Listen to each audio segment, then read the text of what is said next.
Welcome back to Food with Life. I am your host, Chapatti. We're here at the Natural Products Expo with our wonderful guest, Dr. Don Colbert. We were talking a bit about sweeteners. Right. And I know there's one which I sometimes jump for. It's a big trigger, and it's not sugar, but it has drawbacks, and that's agave. Right, agave nectar, and that comes from the cactus plant. And back years ago when we first started using agave, I was real excited because it had a lower glycemic index than sugar, significantly lower. But then what I found out was that agave nectar was high in high fructose, much higher than actually high fructose corn syrup. High fructose corn syrup has about 55% fructose, but agave has as much as 90% fructose. Now fructose, when it's that high, sucrose is 50% glucose, 50% fructose. Yes.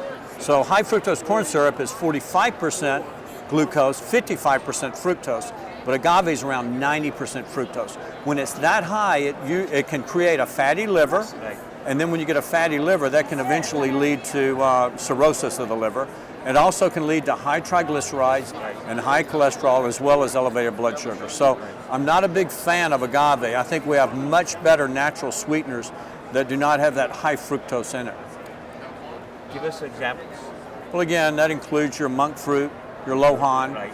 and stevia, or you can get Truvia or Pure Via from the grocery store, or you can use erythritol, which is erythritol is a really unique natural sugar. It's found in grapes and pears and natural fruits, but it's a sweet alcohol, but it doesn't have the GI side effects of sorbitol. What's GI side effects? Well, if you go and you have something's been sweetened with a sugar alcohol like xylitol, Yes. if you have more than one, you'll usually get diarrhea. With erythritol, or you'll get gas or flatulence.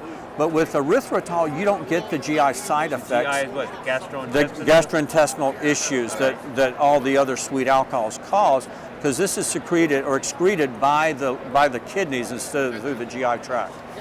Now, what about one brown rice syrup? Okay, brown rice syrup, you're getting still high glycemic. Again, moderation, a little brown rice syrup is okay. Right. But if you're eating a lot of brown rice syrup, it's going to spike your blood sugar. And it's going to cause, again, that insulin spike and then the inflammation. Another thing they found in brown rice syrup is arsenic. And this is something that so many people don't realize. Recent reports over the past couple of years have found that brown rice has a lot of arsenic in it. The reason is because a lot of the cotton fields in the South and the Midwest were converted over to growing rice, but because they used arsenic-based pesticides to kill the boll weevil, that's in the ground and it's in the rice. So you got to be real careful with too much rice, or else you should have your arsenic level checked. And I found a few of my patients over the years have had high arsenic levels. There's inorganic and organic arsenic. The organic's not so bad. The inorganics really can be toxic to your body. So you got to be careful with too much, even brown rice. You need to know where it was grown too, real important. Yes, many things these days are grown in fields which perhaps they say organic this, organic that, but yet there's also pollen which comes from fields that may be miles away. Right, sure. Which may not be organic. Right, but again, realize fertilizers, groundwater can travel from, and it has to be so many years that the field hasn't been used to be declared organic. But that field may have been used, 20 years ago to grow cotton, and now they're growing rice, and still the arsenic is in the soil, the inorganic arsenic, which is from the pesticide they use to kill the boll weevil. Right. So it's almost hard sometimes when you see the stores, the health food stores, they say, well, it has the official GMO label or official organic label, but I question when I go to this, it's a wonderful label, but how do I know, because of all the influence plants have over fields and where it's grown, how do I know what I'm really getting? That's a good question, and that's why, again, because it's danger. There is danger. There's potential danger everywhere, but it's knowledge. It's getting the knowledge, I think, out and finding out, well, what's the history on this land? What's been grown here? Right. And we know that in the South, that's where most of the cotton fields were.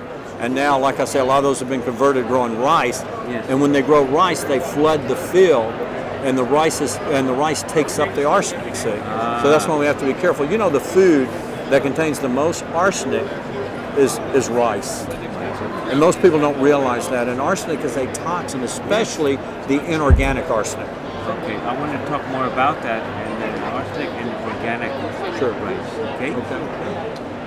I am your host, Chapatti. We'll be right back. This is Food with Life with our wonderful guest, Dr. Don Colbert. Stay with us, please.